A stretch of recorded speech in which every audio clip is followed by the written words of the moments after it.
Something in the solar system has changed. Not a meteor, not a passing comet, but something far stranger. Astronomers around the world are suddenly focused on a faint object called 3I/ATLAS, the third confirmed interstellar visitor ever detected. It entered our solar system quietly, drifting through the outer planets the way countless comets do. But in late 2025, everything about it began to defy expectations. The James Webb Space Telescope, positioned more than 1 million kilometers from Earth, picked up a data anomaly while tracking the object's light curve. It showed a precise rhythmic fluctuation, a change that shouldn't have been possible for a passive body floating through deep space. At first, scientists thought it was an instrument glitch, but multiple observatories, including those in Chile, Spain, and Japan, confirmed the same readings. The interstellar object had shifted course, and not by a small margin. Its new trajectory no longer matched NASA's orbital models or predictions from the Jet Propulsion Laboratory, JPL. Something had altered its movement in a way that violated orbital mechanics. For decades, scientists have studied the laws that keep celestial bodies in motion, how gravity, inertia, and solar radiation interact to determine where an object will go.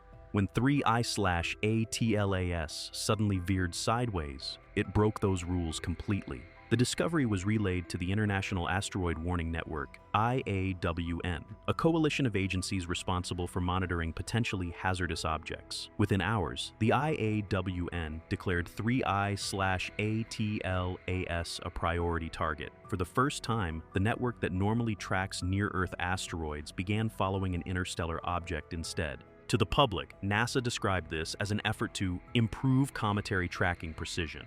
But to those reviewing the raw data, the pattern didn't look random. The drift was deliberate. Whatever 3I/ATLAS was, it wasn't simply moving through space, it was navigating it.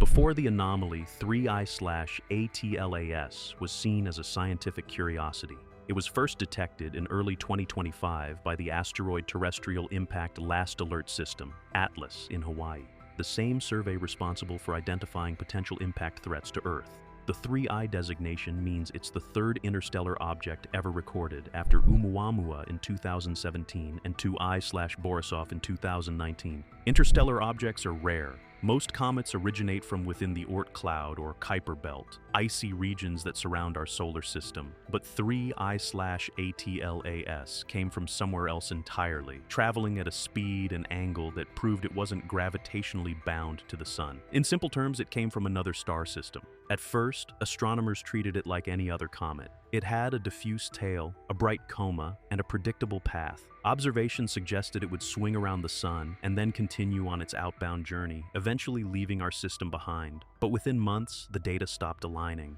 Orbital projections from NASA's Jet Propulsion Laboratory, ESA's Near-Earth Object Coordination Center, and independent observatories all began to diverge. Normally, small discrepancies occur because of outgassing, when solar heat causes ice on a comet's surface to vaporize, pushing it slightly off course. But those changes are gradual and explainable.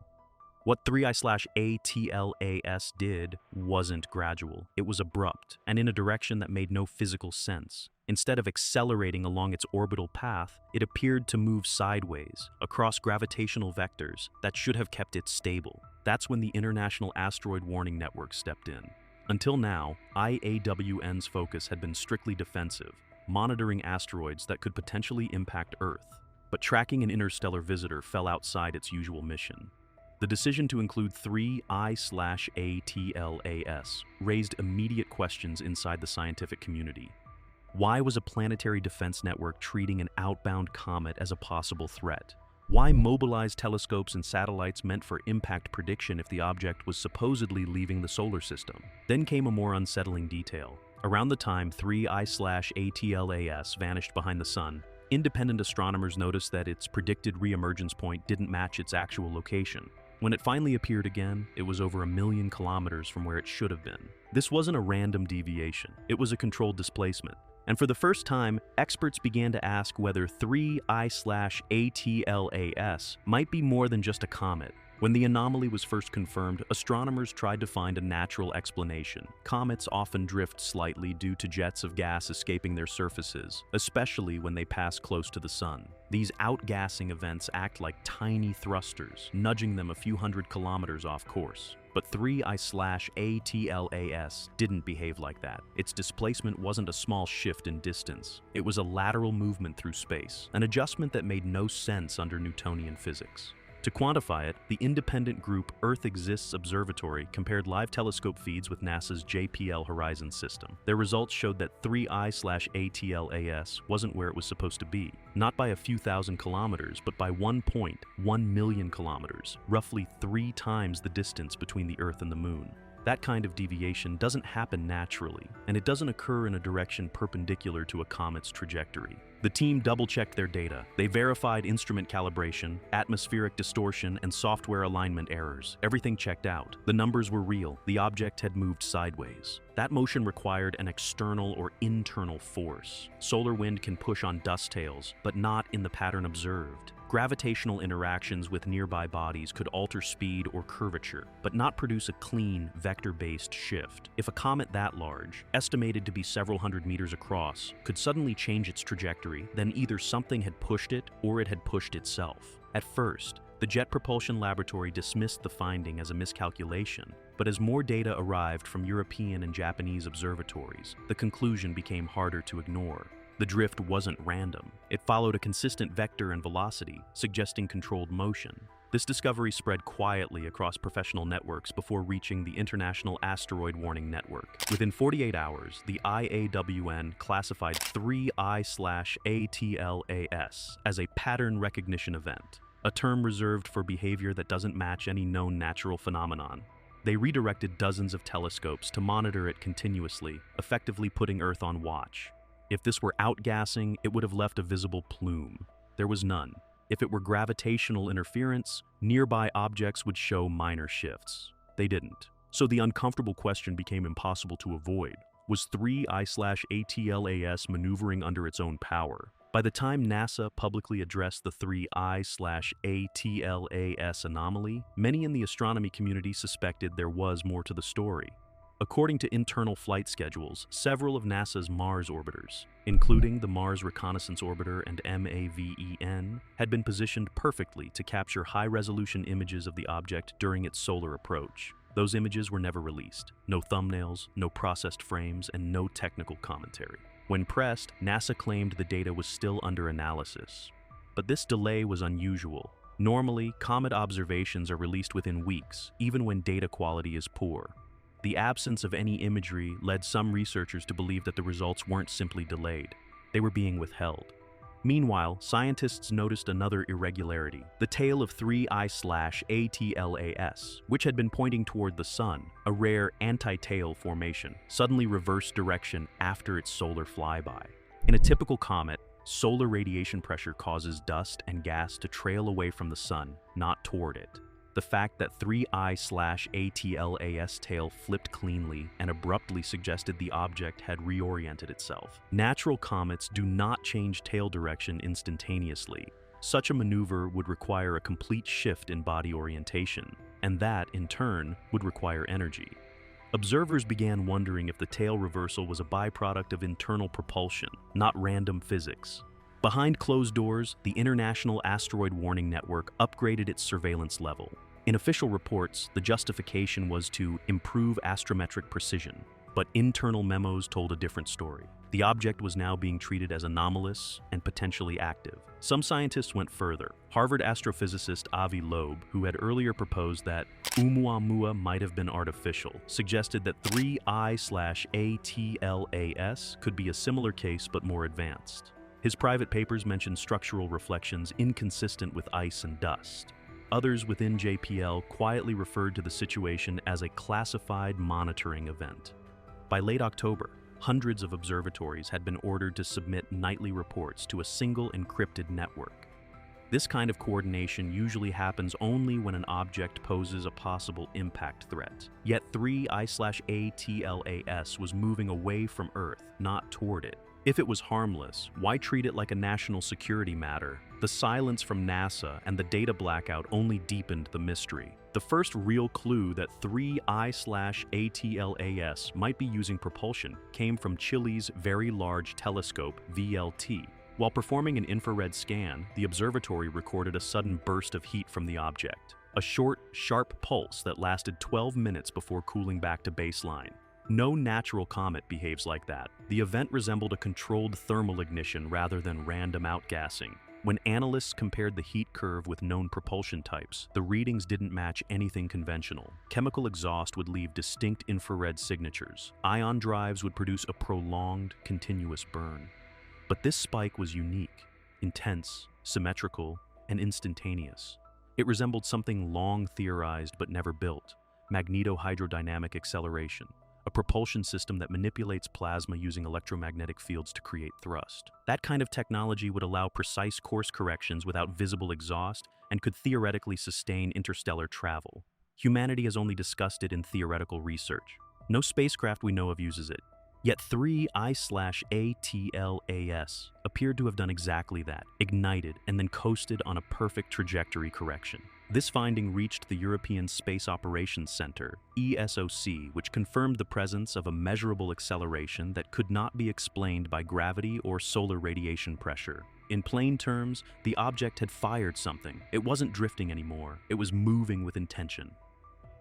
The reaction across the scientific world was immediate. NASA doubled its monitoring cadence. The China National Space Administration reactivated its U-22 radio array, usually reserved for lunar communications, to listen for deep space transmissions along the same vector. ESA's Planetary Defense Office initiated emergency coordination, a procedure normally reserved for asteroids on a collision course. Publicly, agencies avoided speculation, but internally, they began modeling potential thrust vectors, power sources, and navigation systems. Some scientists noticed that the object's rotation rate, once stable, had begun fluctuating rhythmically every 247 seconds. The pattern repeated with exact precision. At first it looked like tumbling, but the synchronization was too clean. It wasn't random rotation, it was a timed pulse, possibly a signal. By then, the classification of 3I/ATLAS had quietly changed from comet to active interstellar body. Every major space agency on Earth was now watching, waiting, and listening. As data from telescopes accumulated, analysts began to notice something new. The object wasn't leaving the solar system anymore. Its adjusted path appeared to curve inward, aligning toward the outer planets, specifically Jupiter's orbit.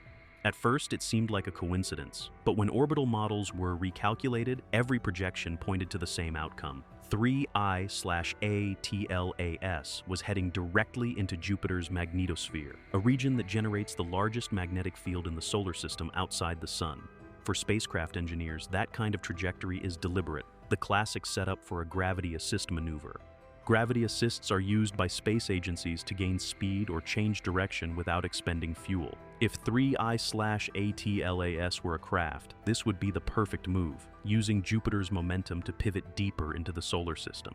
That possibility turned a research anomaly into a global defense concern. NASA's Planetary Defense Office quietly upgraded its internal alert to Level 3 contingency, meaning an object of unknown behavior and uncertain trajectory was now being treated as a potential threat. Every telescope from Hawaii to Spain was retasked to maintain continuous lock on the target. Then something else started happening. Across multiple observatories, teams reported interference on radio frequencies used for deep space communication. These interruptions followed a repeating rhythm, the same 247-second cycle as the object's spin. Even Earth's ionospheric monitors began detecting faint fluctuations that matched it. In essence, the planet itself was beginning to resonate with the same signal. And then, without warning, everything went dark. Within a span of 10 minutes, all live tracking of 3I/ATLAS stopped.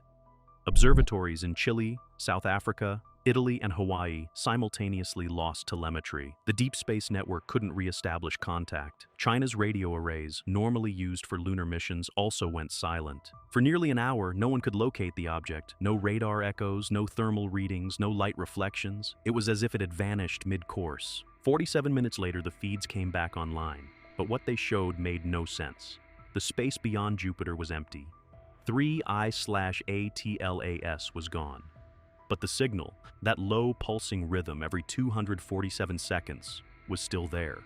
The disappearance of 3I/ATLAS became one of the most baffling astronomical events in modern history. When every observatory lost contact at the exact same moment, it suggested something coordinated, either a system-wide failure or an external disruption affecting all instruments simultaneously. Neither explanation fit. During the blackout, telescopes from different continents, operating on separate networks and frequencies, all went offline in sync. Their sensors didn't just lose signal, they froze. Data streams locked in place, showing no variation for exactly 47 minutes. Then, just as abruptly, they resumed, each one updating to the same timestamp. When the data returned, the space where 3I/ATLAS should have been was empty. No reflection, no heat, no trace of movement.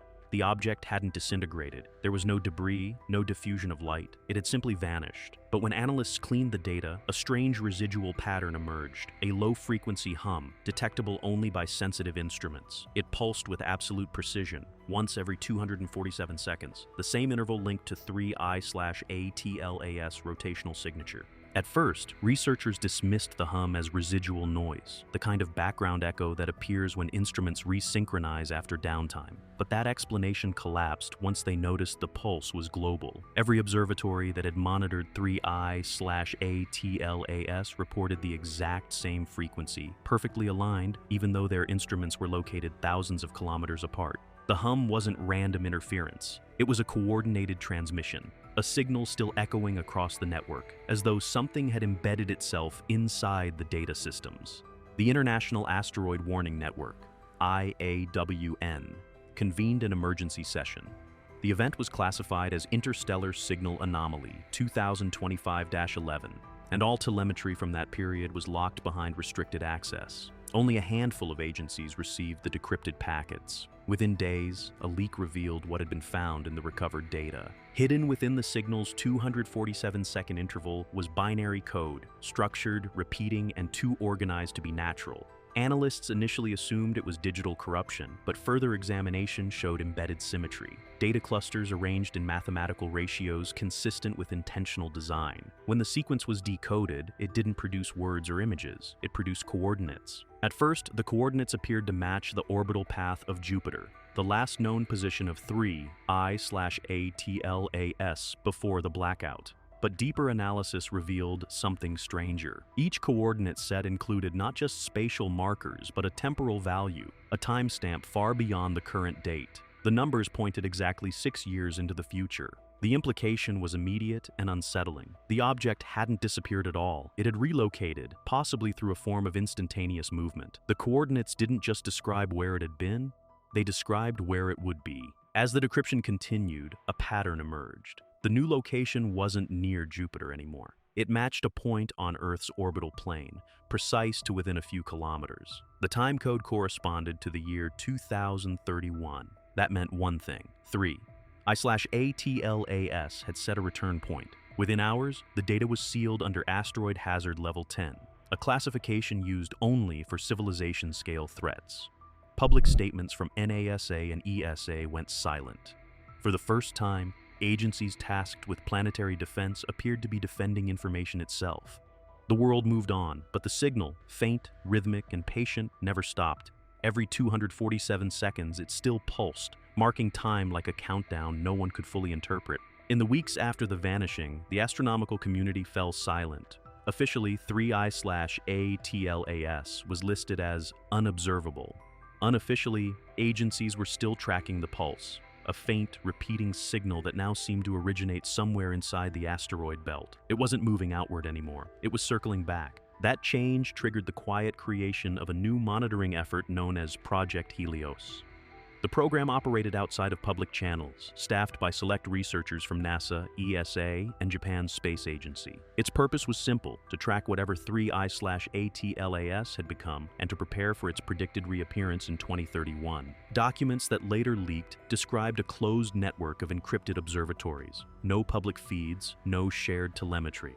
The data blackout was deliberate. Governments didn't want panic, and there was no way to explain what had happened without admitting that something in the solar system had performed a maneuver beyond known physics. Still, some information made it out. Amateur astronomers in Australia and Chile began reporting radio echoes repeating the familiar 247-second pattern. When they triangulated the source, it matched a region between Mars and Jupiter, the same area where Project Helios was rumored to be focused. The pulse was weak but stable, like a heartbeat buried in background noise. What no one could explain was its precision. Over months, the pulse never drifted in frequency or timing. Atomic clocks on Earth, calibrated to microseconds, confirmed that each signal arrived perfectly on schedule. That kind of temporal consistency suggested synchronization, as though 3I/ATLAS wasn't just signaling, but listening. Meanwhile, within the classified data from the blackout, a fragment of binary code remained undecoded. When analyzed years later, it revealed subtle modulations resembling an encryption header, something designed to prevent interpretation without a matching key. It implied intent. If 3I/ATLAS had sent a message, it wasn't random. It had structure, rhythm, and control. The unsettling conclusion, someone or something had wanted to leave instructions, not for where it had gone, but for when it would return. Months later, the James Webb Space Telescope, now fully integrated into a deep survey mission, picked up something faint beyond Jupiter's orbit, a flash of reflected light moving at impossible velocity. It wasn't a meteor or satellite reflection. When analysts compared Webb's readings to orbital mechanics, they realized the light hadn't just moved fast, it had changed position instantaneously. Moments later, the Gaia Observatory, orbiting 1.5 million kilometers from Earth, detected an identical reflection, exactly 247 seconds after Webb's signal. The match was perfect. The data implied that 3I/ATLAS hadn't traveled through space in the normal sense. It had shifted through spacetime itself. Physicists called it instantaneous vector relocation, a term for an event faster than the speed of light, something current models of physics say cannot happen. But there it was, captured by two of humanity's most advanced instruments. The consistency of the time gap, 247 seconds, matched the object's own signal pattern, suggesting the same mechanism behind both its pulse and its movement. At that point, every theory on the table was extreme. Some believed it was an energy field driven by electromagnetic resonance. Others proposed that the object had found a way to manipulate gravitational curvature, using planetary fields as launch points, like stepping stones through space-time. No one could confirm it, but everyone agreed on one point: the movement was controlled. When Project Helios finally released a partial statement, it didn't deny 3I/ATLAS existence or its unusual behavior. It simply stated that anomalous deep space data remains under investigation, but internal memos told a more direct story. The transmission embedded in the original signal wasn't random noise. It contained encoded parameters, coordinates, timing sequences, and harmonic ratios tied to Earth's orbital resonance. In other words, it wasn't just pointing to where Earth would be, it was pointing to when Earth would be there. The conclusion many now whisper in scientific circles is that 3I/ATLAS didn't flee or disappear. It was mapping the solar system, calibrating itself for a return aligned with our orbit. If true, the implications are enormous. It would mean that the object, whether a probe, vessel, or autonomous system, is operating with a level of precision that surpasses every known technology on Earth. And somewhere, deep in the electromagnetic noise of space, that same pulse continues. Once every 247 seconds, a rhythm echoes through the void, faint, persistent, unbroken. Maybe it's just a remnant signal from a dying comet. Maybe it's something waiting for the right alignment to reappear. No one can say for certain. But the James Webb Telescope still listens, as do dozens of quiet, hidden observatories across the world. Because if the calculations are correct, the next time that pulse grows stronger, 3I/ATLAS won't just pass by, it will come home.